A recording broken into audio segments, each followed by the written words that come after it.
હિંડોળાની ફૂલ ધમાકેદાર તૈયારી કરી છે. કૃષ્ણ કનૈયા લાલ કી જય.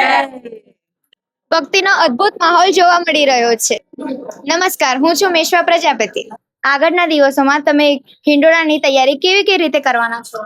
અમે હિંડોળાની ફૂલ ધમાકેદાર તૈયારી કરી છે. બધી બહુ સરસ વ્યવસ્થિત આયોજનથી કરીએ છીએ. બધી મહિલા મંડળનો સાથ છે, કમિટી સાથે છે. કમળના ફૂલની, ગિરિરાજના, પછી બાંધણીના, પછી ફ્રૂટના, બધા એ રીતે પવિત્રાના છે, રાખડીના છે. એટલે બહુ સરસ વ્યવસ્થિત આયોજનથી અમે તૈયારી ચાલુ કરી દીધી છે, ફૂલ ધમાકેદાર. હિંડોળાનું આયોજન 13 તારીખથી 28 તારીખ સુધીનું છે.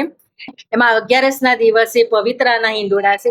એ દિવસે ઘણા બધા યજમાનો આરતી ઉતારવાના છે. આ મંદિરમાં બીજા કયા કયા ઉત્સવો થાય છે? પંચેશ્વર રામજી મંદિર લગભગ 5 વર્ષથી આ મંદિરનો પાટોત્સવ થયેલો જેઠ વદ દસમના દિવસે. ત્યારથી અહીંયા ઘણા બધા સરસ કાર્યક્રમો થાય છે.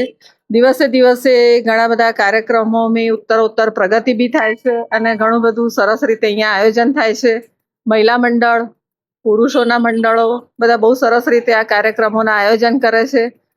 પ્રથમ શિવરાત્રિથી માંડી અને છેક દિવાળી સુધીના સ્નેહ મિલન સમારંભ સુધીના તમામ કાર્યક્રમો અહીંયા બહુ સારી રીતે ઉજવાય છે અને બહુ સરસ રીતે અહીંયા બધું આયોજન બી બહુ સરસ રીતે થાય છે. બધી બહેનો મળીને બહુ સરસ કામ કરે છે. બધા ભાઈઓ બી બહુ સરસ રીતે ઉત્સાહ અને ઉમંગથી કામ કરે છે.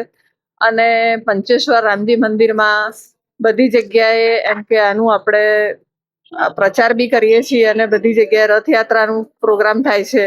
પાટોત્સવ બધા ઉજવાય છે. રામજી મંદિરનો પાટોત્સવ ઉજવાય છે. પંચેશ્વર મંદિરનો પાટોત્સવ ઉજવાય છે. સ્નેહ મિલન સમારંભ થાય છે. જન્માષ્ટમીનો ઉત્સવ બી બહુ સરસ રીતે ઉજવાય છે. તુલસી વિવાહ બી બહુ સરસ રીતે થાય છે. અહીંયા બધા કાર્યક્રમો બહુ સરસ રીતે થાય છે. સૌ ભાવિ ભક્તોને નમ્ર વિનંતી કે બધા સેવાનો લાભ લે અને બધા આ પ્રોગ્રામનો લાભ લે એવી અમારી નમ્ર વિનંતી પંચેશ્વર રામજી મંદિર તરફથી હું તમને વિનંતી કરું.